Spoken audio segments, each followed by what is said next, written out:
Bienvenidos en esta mañana a la Iglesia Camino de Vida de Rosell. El tema del día de hoy es ¿acaso no te has dado cuenta? Es una pregunta del tema del día de hoy.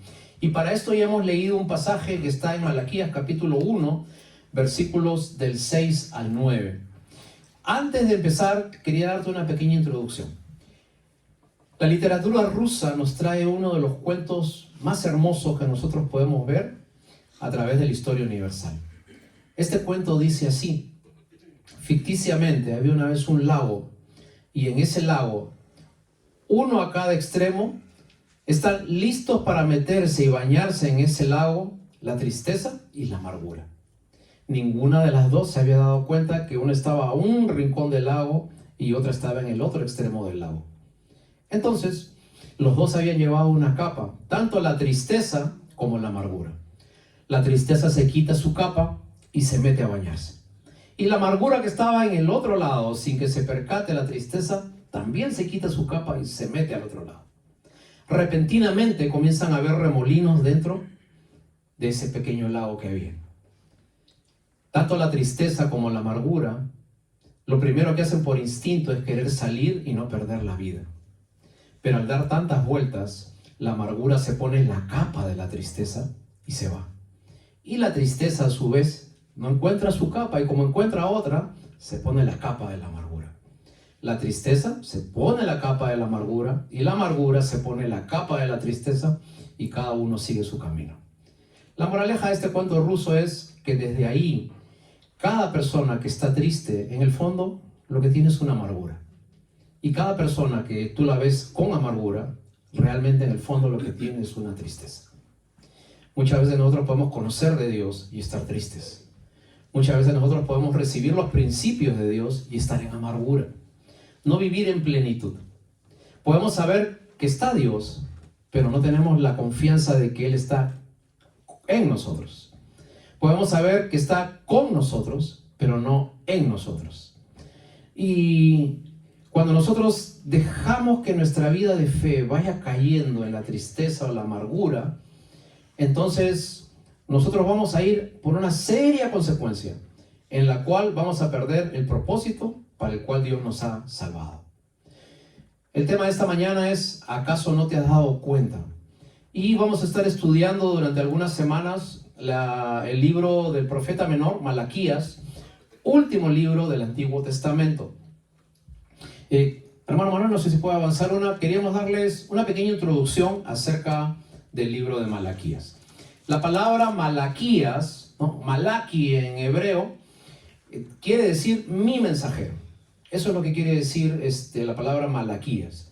Entonces Dios utiliza a su mensajero para darle un mensaje al pueblo de Israel, que ya estaba libre de Babilonia, que ya había regresado, había construido el templo, ya tenían nuevamente el altar, los sacrificios, pero había algo en su corazón que no estaba bien. El gozo se iba perdiendo. La tristeza iba llegando.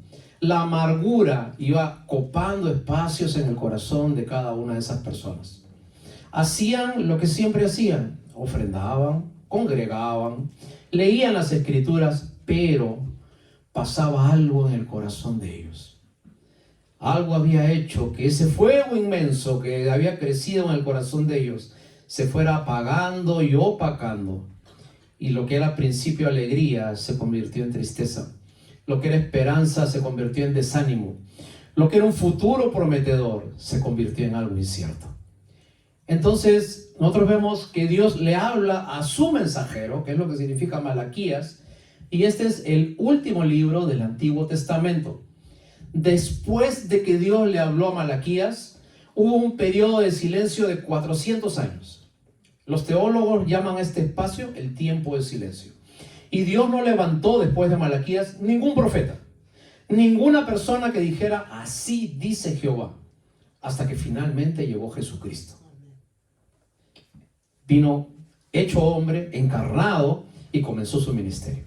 Último libro del Antiguo Testamento, Malaquías. Después de Malaquías, 400 años que no hubo ningún profeta en el pueblo de Israel. Cada uno hacía lo que bien le parecía. Pero Dios nunca se olvida de su pueblo. Dios nunca deja que su pueblo retarde las promesas que Él le ha hecho. Y si Dios te salvó, Dios va a completar la obra que ha hecho contigo.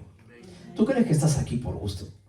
¿Tú crees que Dios te ha traído desde tu país para que vengas y te sientes y escuches y te vayas a tu casa y tu vida no tenga ningún propósito? No es así. Dios tiene un propósito único y personal con cada uno de nosotros. Dios te ha prometido que Él te tiene en la palma de su mano y te conoce por nombre. Y Él sabe qué es lo que va a terminar contigo. La forma en que Dios habla en este libro es de una forma un poco curiosa. Es a través de preguntas y respuestas. Entonces, vamos a ver en los versículos que siguen, el profeta preguntando y Dios respondiendo. El profeta preguntando y Dios respondiendo. Son 7 preguntas que el profeta le hace a Dios y que Dios responde en su misericordia. Querido hermano, no es malo hacerse preguntas acerca de las cosas de la fe. Al contrario, es bueno cuando no entiendes algo. Es bueno cuando algo no comprendes. Es bueno cuando algo de tu vida de fe no está caminando y no sabes por qué no se da. Lo malo es cuando Dios te da las respuestas y no haces caso. Te vuelvo a repetir, no es malo tener preguntas. Lo malo es no obedecer a las respuestas que da Dios. Y nosotros vemos que esto es una conversación entre el profeta y Dios por medio de 7 preguntas. Tercero, la conversación la genera Dios. Miren Malaquías capítulo 1, versículo 1. Vamos a comenzar a leer un poquito las escrituras. Dice, profecía de la palabra de Jehová. ¿Qué dice? Contra Israel. ¿Te has puesto a pensar un ratito eso? Mira, repite lo que estás leyendo. ¿Ah? Profecía de la palabra de Jehová para Israel, dice, ¿no? Contra Israel. ¿Dios está en contra de su pueblo? Si su pueblo es lo más amado que tiene Dios en esta tierra, entonces ¿cómo Dios puede estar hablándole contra su pueblo? Y en el versículo 2 comienza la primera pregunta que tiene el Señor para nosotros. Hermano Manuel. Versículo 2. Yo os he amado, dice Jehová. Y ustedes dijisteis, ¿en qué nos amaste? Miren, miren la arrogancia de este pueblo, ¿no? Que fue escogido, fue sacado de Egipto, pasó por el Mar Rojo, Dios lo liberó, botaron los muros de Jericó, pelearon contra 50 reyes, Dios los estableció, de la nada hizo todo un reino. Y este pueblo después le dice a Dios, ¿pero qué nos amaste? ¿Qué cosas has hecho por nosotros? Si todo lo que yo tengo es por estos buenos brazos con los que trabajo. Por eso es que tengo este carro, esta casa, por mi inteligencia, por mi sabiduría, ¿no? Porque yo persistí, porque yo trabajé, porque yo hice. ¿En qué nos amaste? Y el Señor les responde, ¿no era Esaú, hermano de Jacob, dice Jehová? Y amé a Esaú. Y amé a Jacob. Y a Esaú aborrecí, y convertí sus montes en desolación, y abandoné su heredad para los chacales del desierto. Versículo 5, y vuestros ojos lo verán, y diréis, sea Jehová engrandecido más allá de los límites de la tierra. Primera cosa en que Dios nos amó. La primera pregunta es, ¿en qué nos ama Dios? ¿En qué forma nos ama Dios? Y entonces, como hemos visto en el video, Dios no está para suplirte tus necesidades. El propósito de Dios no es que a ti te falta trabajo, te doy trabajo. A ti te falta una pareja, te doy una pareja. A ti te falta que tu hijo regrese a las cosas de la fe, regresa a las cosas de la fe. Te falta la casita, te doy la casita. Te faltan los papeles, te doy los papeles. Dios no es un cajero automático que uno marca cosas para que salgan cosas. Dios lo que quiere es que tú entiendas que tú tienes una prioridad y una necesidad muy urgente. Y tu necesidad urgente es cambiar tu corazón. Tú no tienes nada para asombrar a Dios. Tú no tienes nada para entregarle a Dios. Es más, yo te diría algo. Si yo pasara la vida de cada uno de ustedes en un video aquí y comenzara desde que tenían 13 años, 12 años y comienzo a poner, yo estoy seguro que todos nos vamos corriendo, ¿eh? Y agarramos a piedras al que está acá en el video. Porque si supieran todas las cosas que nosotros hemos hecho en público, en privado y en lo íntimo, entonces realmente nosotros estamos totalmente descalificados de las cosas de Dios. Hay un pasaje en la palabra del Señor que dice, una más por favor, hermano Manuel. Dice, el amor de Dios consiste en esto. Mientras yo hacía todo lo posible por alejarme de Dios, Él hacía todo lo posible por acercarse a mí. Mientras tú te ibas lejos de Dios, Dios se acercaba más a ti. Dice, aunque yo no conocía a Dios, Él me conocía a mí. Y aún conociéndome como era, envió a su Hijo por mí. Miren, aunque tú no conocías a Dios, Él te conocía a ti. Y a pesar de conocerte, Él envió a su Hijo por ti. A veces nosotros tenemos una falsa impresión de la gente. Y eso pasa cuando nos enamoramos. Cuando nos enamoramos, todo nos parece hermoso de la gente, ¿no? Entonces, cuando nos enamoramos, todo lo idealizamos. ¿Ok? Entonces, pero cuando pasamos a una segunda etapa y nos casamos con esa persona nos va cansando porque la conocemos. Y lo malo que esa persona tiene se va agravando, no se va mejorando. Si esa persona es irresponsable, cuando se case, va a ser más irresponsable todavía. No porque se convierta en más irresponsable, sino porque tú no sabías el grado de irresponsabilidad que esa persona tenía. ¿Ok? A veces nosotros pensamos, qué lindo, es bien chistoso, ¿no? Bien chistoso, pero cuando llega al matrimonio, ¿no? Y tiene que decidir cosas, y en lugar de tomar seriamente las cosas, todo se lo toma a la broma, te molestas, ¿no? Y lo que antes era algo lindo, después se convierte en este hombre no lo mueve nadie, pastor, ¿no? ¿Okay? Entonces, ¿qué es lo que pasa? Idealizamos a la gente. A veces hay hermanos que dicen, pastor, cuando yo conocí a mi esposa era linda, cinturita de avispa. ¿Y ahora qué pasó? Cinturita de obispo. Ya me acuerdo así. ¿No es cierto? Entonces, hermanos, así como nosotros vamos conociendo a una persona y nos vamos desencantando de la persona, entonces, si Dios conociéndonos aún nos ama, eso es verdadero amor. Si tú no has huido de tu casa teniendo a ese esposo, a esa esposa ahí, eso es verdadero amor. ¿Se entiende? Amén. ¿Ok? Mire, yo siempre tengo una práctica con los hermanos en las iglesias y les digo, si tú fueras a nacer nuevamente, imagínate que fueras a nacer nuevamente y de nuevo crecieras, levanten la mano los que aceptarían nuevamente a Jesucristo como Salvador personal. Inmediatamente todos, muy bien. Si tú de nuevo fueras a nacer, ¿nuevamente te casarías con la persona que te casaste?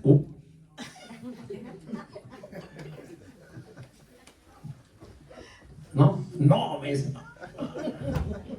Muy bien, hermano, muy bien.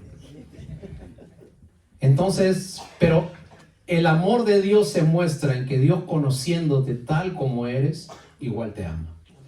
No importa qué hayas hecho, no importa cuántas personas hayas ofendido, no importa en qué te hayas convertido, Dios te mira y te ama así como tú eres. Tú puedes entender que alguien te ame, tú puedes entender que es un amor perfecto, no el amor tosco que te da un esposo, un hombre, no el amor manipulador que te da una mujer, es un amor totalmente sincero, que sin tú poder darle nada, Él te da todo. ¿Y en qué nos amó Dios? Dios nos amó porque nos dio la mayor muestra de amor que alguien pudo dar por nosotros. En que siendo, hermano Manuel, por favor, Romanos capítulo 8, mas Dios muestra su amor para con nosotros, en que siendo aún pecadores, Cristo murió por nosotros. Amén. Esa es la más grande prueba de amor que hay. Así que la palabra de Dios nos insta. Uno más, hermano Manuel, por favor.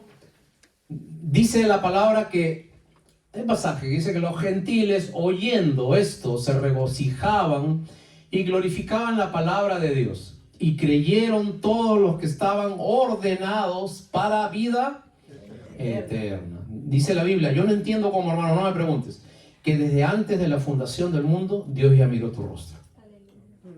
¿Cómo pasa eso si no había nacido ni un ser humano? No había nacido tu papá, no había nacido tu mamá, y Dios ya te conocía. Y habiéndote conocido, te amó. Y ese es el amor de Dios. Y la Biblia dice, nos pone un ejemplo allí, que a Jacob amó, pero a Esaú aborreció. Poniendo un ejemplo allí de los dos hijos de Isaac. Hermano, entonces, ¿eso quiere decir que Dios me amó a mí tanto que me escogió para vida eterna? Sí. ¿Y qué pasa con los que no escogió para vida eterna? Esa es la primera pregunta que nos haríamos. ¿Por qué Dios ama a uno, a Jacob, y por qué Dios aborrece al otro? Y acuérdate, al que tenía que salir favorecido de esa historia, ¿no?, era Esaú, porque Esaú era el primogénito. Pero Dios dice, no me importa qué piensan los hombres, no importa cómo categoricen los hombres. Yo amé a Jacob. ¿Okay? Y Dios nos ama tanto que si tú estás acá, es porque Dios ya había pensado en ti y había determinado que tú escuches su palabra y de que tú lo conozcas a Él. Hay algunos que dicen, y hermano, no es injusto que Dios ame a uno y Dios aborrezca a los otros. Y en realidad, no me preocupa tanto que Dios aborrezca a Esaú, como decía Spurgeon, ¿no? Spurgeon, un gran predicador. Él decía, me asombra que Dios ame a Jacob, porque en realidad Dios no debía salvar a nadie. Dios debía exterminar toda la humanidad y empezar otra nueva raza que lo siguiera. Pero en su misericordia, en lugar de matar a todos, escogió un grupo. Y la palabra del Señor dice de que usted es escogido, separado, llamado en la mano del Señor. Muchos son los llamados, pero pocos son los escogidos. ¿En qué te amó Dios? ¿Y en qué te ama Dios? Dios te ama porque a pesar que tú creas que nadie se preocupa por ti, por tus pequeños problemas que tienes, por tus hijos, por tu familia, por tu futuro, por tu matrimonio, por tus hijos, por tu salud, por tus finanzas, por en cómo terminarás la vida. Dios te ama tanto que Él te ha dicho que ni lo alto, ni lo profundo, ni ninguna otra cosa creada te podrá separar del amor de Dios, que es en Cristo Jesús. Primera pregunta que Dios le responde al profeta: ¿en qué nos amaste? Dios nos amó tanto en que Él, sin merecerlo, nos salvó. Segunda pregunta que Dios le hace al profeta, porque Dios tenía palabras contra su pueblo. Y la primera palabra que Dios tenía contra su pueblo es: este pueblo ya no me ama. Este pueblo ya no me tiene como prioridad. Este pueblo puede seguir congregándose, pero no me ama. Puede seguir ofrendando, pero no cambia. Puede seguir leyendo la Biblia, pero no se transforma, no obedece. Siempre hacen lo que quieren. Y la segunda palabra que Dios tenía contra su pueblo está en el versículo 6, que dice: ¿en qué cosa te hemos menospreciado o tenido en poco? Versículo 6. Y versículo 7, la respuesta de Dios: me han menospreciado en que ofrecen sobre mi altar pan inmundo. Y dijiste: ¿en qué te hemos deshonrado? En que piensas que la mesa de Jehová es despreciable. Presentas un animal que en lugar de ser perfecto es impuro. Yo te pido que presentes un animal perfecto en el sacrificio, tal como hacían los judíos en sus holocaustos. Y tú presentas algo que no es digno de mí. Y poniendo esto en contextos y en palabras actuales, Dios nos pide que cada vez que tú vengas a un templo, vengas con un buen corazón. Que cada vez que ores, ores de verdad. Que cada vez que leas la Biblia, busques que aprenderla y no la pases así, ¿no?, rápidamente. Una más, hermano Manuel, por favor. Muchas veces nosotros podemos caer en el gran pecado de la iglesia de hoy, que es la apostasía. Y esta palabra apostasía no es del anticristo, se puede dar actualmente y en nuestras vidas. La Biblia usa este término apostasía para describir la oposición desde dentro. Significa separación o partida. Es la oposición a la fe cristiana de personas que asimismo se llaman creyentes, pero que creen y enseñan doctrinas que llevan a una conducta torcida. Tito 1:6 dice, profesan conocer a Dios, pero con sus hechos lo niegan. La Biblia te pide, marido, ame a tu mujer. ¿La amas? Hónrala como vaso más frágil. ¿La honras o te burlas de ella? La Biblia llama, padres, no exasperéis a vuestros hijos. Estamos atrás de ellos. ¿Los fastidiamos constantemente? ¿O los acompañamos en su vida y los disciplinamos cuando debemos disciplinar? Pero también estamos con ellos en sus tiempos difíciles. Y cuando usted hace cosas que debería hacerlo con un buen corazón, con un mal corazón, entonces su sacrificio no vale. Y hermanos, la apostasía no es alguien que no cree en Dios, es alguien que cree en Dios pero no obedece. Perdona, no quiero. Cambia, no es mi tiempo. Deja de hacer eso después que termine mis cosas. Busca a Dios, soy muy joven, estoy buscando pareja. Busca a Dios, vino mi hijo, no tengo tiempo. Busca a Dios, estoy comprando la casita, tengo que juntar. Busca a Dios, ya llegaron los nietos. Busca a Dios, ya me jubilé, ahora tengo que hacer todo lo que no he podido hacer de joven. Y siempre hay una excusa para alejarnos de Dios. Una más, hermano Manuel, por favor. No soy cristiano porque sea fuerte y tengo todo bajo control. Soy cristiano porque soy débil y admito que necesito de Dios. Y esa es la grandeza del cristianismo. Usted no es creyente, hijo de Dios, porque es fuerte, porque todo lo puede. Y a veces nos enseñan, hasta en las propias canciones, ¿no? Que asaltaré muros, derribaré murallas de bronce y nos creemos tipo Goliat con David, ¿no? Personas guerreras que todo lo podemos. Pero la grandeza del cristiano no es eso. La grandeza del cristiano es saber que somos débiles en el Señor. Y siendo débiles, le decimos, Señor, aquí está mi debilidad. No puedo con esto. Señor, ayúdame hoy día, que si no te lo dejo a ti, yo caigo. Señor, te dejo este sentimiento, esta cosa indebida, impura, ilegal. Aquí está, este deseo. Y lo pongo dentro tuyo. Hay dos problemas en los seres humanos, hermanos. Las mujeres, escúchame bien, hermana, te lo digo con todo cariño y con todo respeto. Las mujeres siempre estamos anhelando algo. Nunca paramos. Somos una fábrica de anhelos, ¿no? Quiero esto y quiero esto y quiero esto. Y el esposo, ya mi amor, pero sí, pero quiero esto. Pero tienes, sí, pero esto.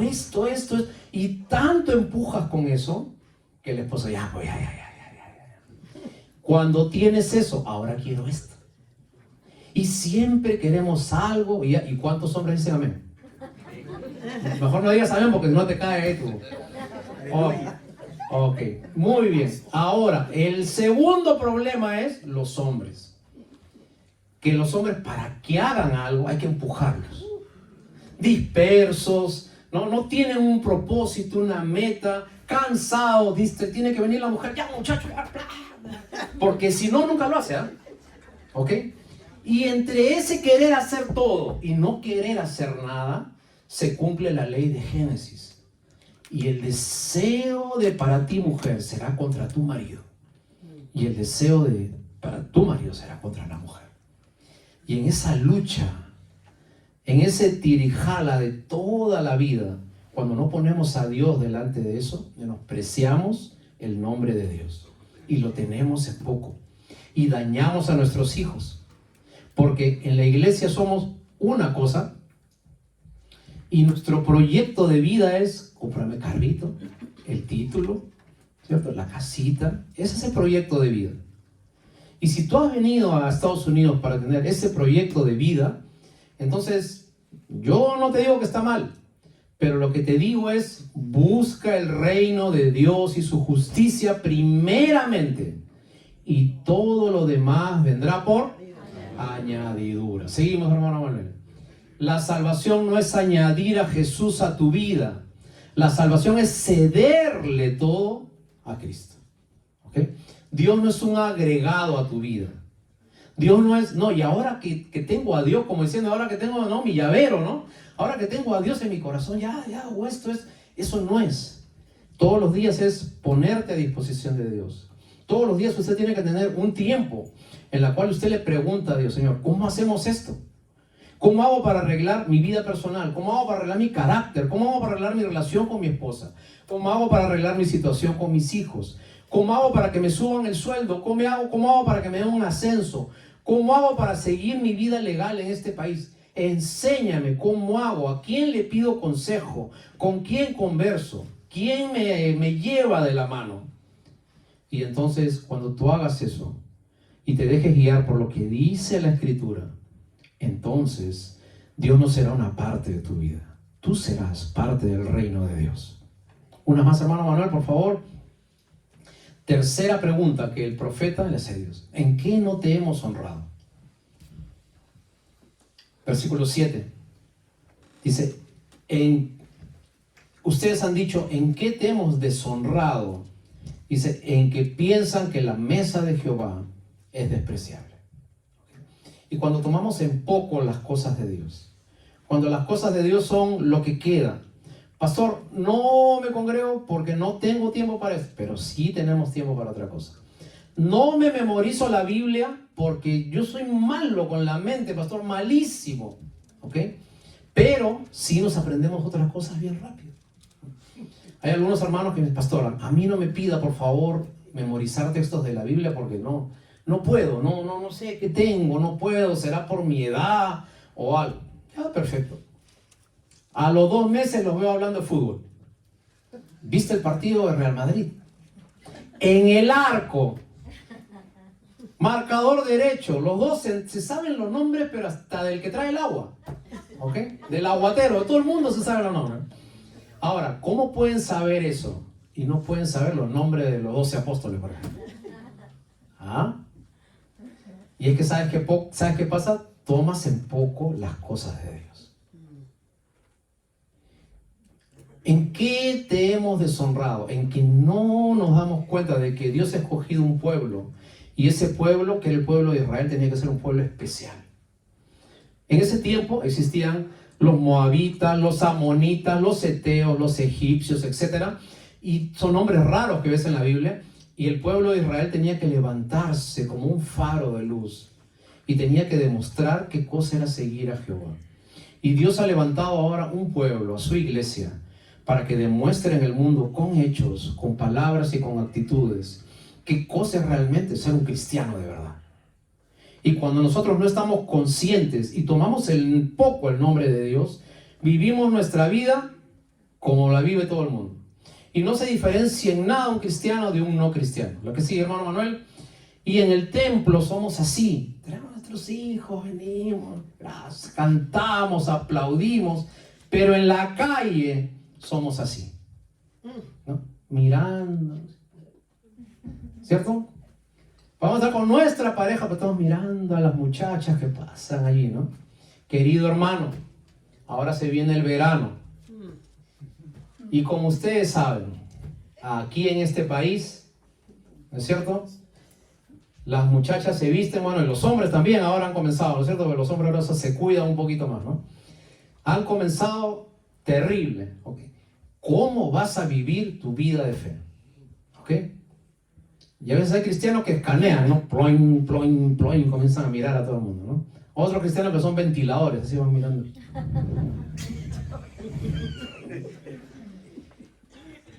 Eso es un cristiano, ¿no? Si tú ves a tu pastor en la calle, ¿no? Caminando y pasa una muchacha y el pastor está... ¿Qué piensas de ese pastor? ¿Qué piensas de ese hombre como siervo de Dios? Como cristiano, como nacido de nuevo. ¿Ok? Una más, hermano Manuel. Hay una frase del pastor Miguel Núñez que dice, hay una cosa peor que no ser cristiano. Y es no ser cristiano y creer que lo eres. Mira qué fuerte, ¿no? Hay una cosa peor que no ser cristiano. Y es, dice, no ser cristiano y creer que sí eres cristiano. Hermano, con tu vida, con tus actitudes, cuando nadie te ve, ahí es cuando tú demuestras quién eres realmente. ¿Dónde entras? ¿Qué miras? ¿Qué aplicación abres? ¿Con quién hablas? ¿Con quién chateas? ¿Qué foto pones? ¿Qué foto buscas? no tomes en poco el nombre de Dios. Y el profeta decía, ¿en qué te hemos menospreciado, Señor? En que oras, pero no pones lo mejor de ti. Pones el animal que estaba malo, el animal que tiene defecto. Pero si tú te vas a presentar delante mío y vas a orar, pues ora con un buen corazón. Si vas a leer la Biblia, léelo con un buen corazón. Si vas a congregarte, haz lo mejor que puedas. Y no tomes en poco el nombre de Dios. Que la gente no tenga que hablar de qué cosa es no vivir de acuerdo a la voluntad de Dios. Una más, hermano Manuel. Y hermanos, te dije al comienzo que muchas veces nosotros confundimos la tristeza con la amargura y la amargura con la tristeza. Y quiero hablar con usted que mirando de lejos se da cuenta que ya no eres lo que antes eras. Y solamente por un pequeño detalle, porque no das tu brazo a torcer, porque no confiesas, porque no buscas consejos, porque no quieres que te aconsejen, porque no quieres enderezar tu vida. La palabra de Dios dice, el que encubre sus pecados no prosperará, mas el que los confiesa y se aparta alcanzará misericordia. ¿Hasta cuándo quieres estar así? ¿Hasta cuándo quieres confundir tu tristeza con amargura y tu amargura con tristeza? ¿Acaso no te das cuenta de lo que está pasando? ¿Acaso no te das cuenta que por tu terquedad, que por porfiar en no convertirte realmente a Dios, estás llevando tu vida así? El siguiente versículo, Malaquías nos da una salida para aquellos que vivimos en tristeza conociendo a Dios, en amargura conociendo a Dios, cuando deshonramos el nombre de Dios conociendo todos sus principios. Y Malaquías 1:9 dice, ahora pues oren porque el favor de Dios llegue a sus vidas y para que Él tenga piedad de ustedes.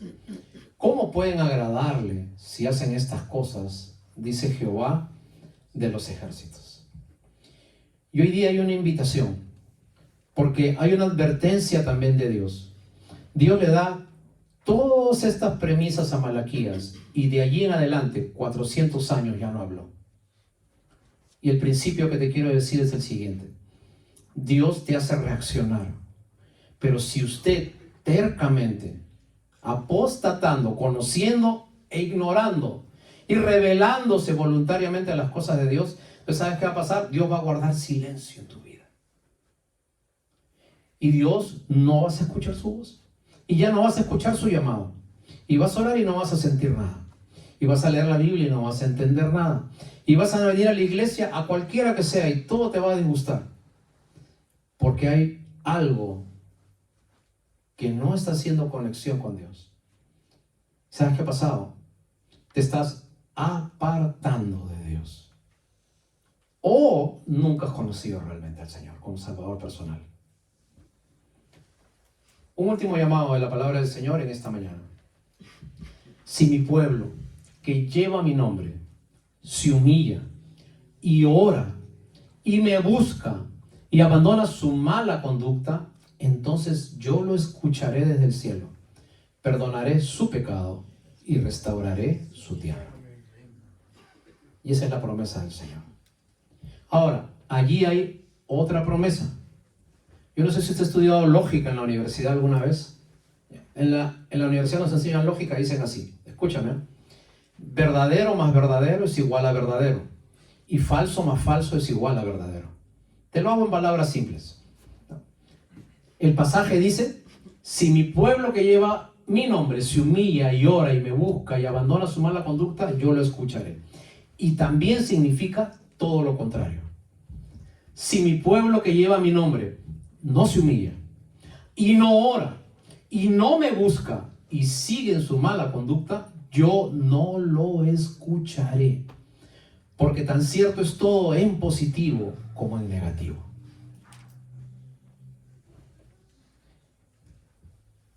¿Por qué tu vida no tiene fruto?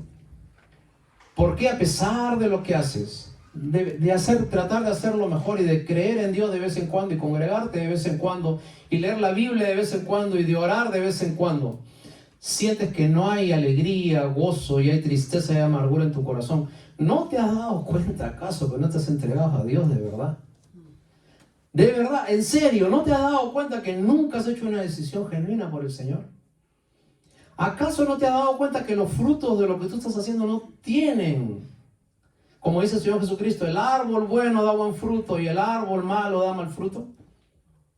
Si no lo entiendes en la Biblia, no lo entiendes por sentido común. Así que hoy día no es el día en que Dios te condena. Hoy no es el día en que Dios viene y te juzga. Dios tiene una palabra contra su pueblo hoy día. Y la palabra no es para perdición. La palabra es para arrepentimiento. La palabra es que en su gracia con el que Él te amó, Él quiere completar todo lo que comenzó hoy día contigo. La Biblia dice que hay 2 mandamientos en la palabra del Señor. Amarás al Señor tu Dios con todo tu corazón, con toda tu mente, con toda tu alma, y amarás a tu prójimo como a ti mismo. Hoy es momento de pedirle perdón a Dios. Pero también hoy es momento de que le pidas perdón a toda esa gente a la que lastimas todos los días. Cuando tú no quieres perdonar a alguien, la lastimas y estás fallando al gran mandamiento de Dios. Cuando tú no quieres comenzar una relación con una persona, estás dañando tu vida de fe. Y la Biblia dice, si tú no perdonas a tu hermano, ¿qué ves? Entonces, ¿cómo puedes creer a Dios que no le ves? Así que hoy día tienes que hacer 2 cosas, 2 tareas que yo te encargo el día de hoy. Comienza tu vida de fe como debe ser.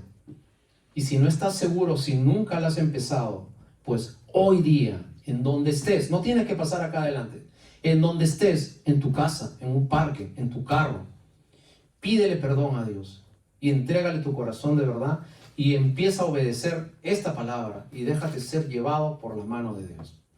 No puede haber creyente que viene a una iglesia y no puede creer que es hijo de Dios si cree todo lo que dice la Biblia pero no la cumple. Si está en una relación indebida, si está en algo que la Biblia nos dice que es pecado claramente, sea sexual, moral, judicial, legal, no puede haber. Pero hay un llamado en esta mañana. Si mi pueblo se humilla y ora y me busca y abandona su mala conducta, entonces yo le escucharé desde el cielo y perdonaré su pecado y restauraré su tierra. ¿Acaso no te das cuenta de la gran bondad de Dios que hoy día viene y te tiende la mano? ¿Acaso no te das cuenta que tú viniste porque siempre venías y Dios venía hoy día con una invitación acá en la mano, con un regalo hermoso, con un moño lindo y te dice que comiences hoy día, pero como debe ser tu vida de fe? ¿Te estamos pidiendo algo ilógico? ¿Te estamos pidiendo algo fanático? No, te estamos pidiendo algo que va a cambiar tu vida, que va a transformar tu vida, que la va a hacer nueva. Y hermanos, si usted no tiene seguridad de que usted es un hijo de Dios, entonces hoy día comience como debe ser su vida de fe. Amén. Y si usted tenía una vida en que ha tomado en poco el nombre de Dios y que no se ha dado cuenta que Dios lo amó y que no se ha dado cuenta que no lo honra a Dios, entonces hoy es momento para que usted se ponga a cuentas con Dios. Porque si no, un gran silencio vendrá en su vida. Y por más que usted pida, y por más que usted busque, si usted no cambia, y si usted no se entrega realmente a Dios, nunca escuchará su presencia dentro suyo. Así que nos vamos a poner de pie y vamos a tener un tiempo en el cual cada uno de nosotros se ponga en este momento a cuentas con Dios. Yo no te pido que ores, yo te pido que rompas. Si tienes que romper una relación, así te cueste, que te lleva a alejarte de Dios, rómpela. Si tienes que romper cualquier cosa que te está alejando del Señor, hazlo. Porque solamente el que pierde su vida por causa de mí la ganará. Y esas son las decisiones firmes que tenemos que tomar en las cosas del Señor. Oremos, por favor. Señor, te agradecemos en esta mañana por tu palabra. Y te agradecemos, Señor, porque a pesar que tu palabra nos muestra lo que somos y que muchas veces adrede nos alejamos tanto de ti en nuestra rebeldía, en nuestro creer saber más que tú, Señor, hoy día tú nos lanzas una nueva invitación. Y esa invitación es, Señor, venir y estar a cuentas contigo. Perdónanos porque te hemos deshonrado. Perdónanos porque no te amamos. Y perdónanos porque cuando hacemos algo para ti lo tenemos en poco. Y Señor, hoy día tú nos pides que nosotros podamos venir y clamar a ese Dios misericordioso que nos amó, se fijó en nosotros y hoy día nos está invitando una vez más. No sé cuántas veces nos has invitado en toda nuestra vida, decenas, cientos de veces, a comenzar otra vez. Así que hoy día me entrego a ti de verdad, de todo corazón. Me arrepiento de lo que he hecho. Me arrepiento de haber, Señor, tomado tantas decisiones equivocadas que me han lastimado a mí, que han lastimado a mi familia, que han lastimado a mis hijos. Señor, que lo único que tengo es zozobra, miedo, temor. Y hoy día quiero lanzarme a ese Dios que me agarra en sus brazos y que quiere comenzar una nueva historia de fe, pero con Él. En el nombre de Jesús quedamos así agradecidos. Amén. Que el Señor les bendiga, hermanos. Muchas gracias. Y nuestras hermanas de la alabanza terminan el servicio.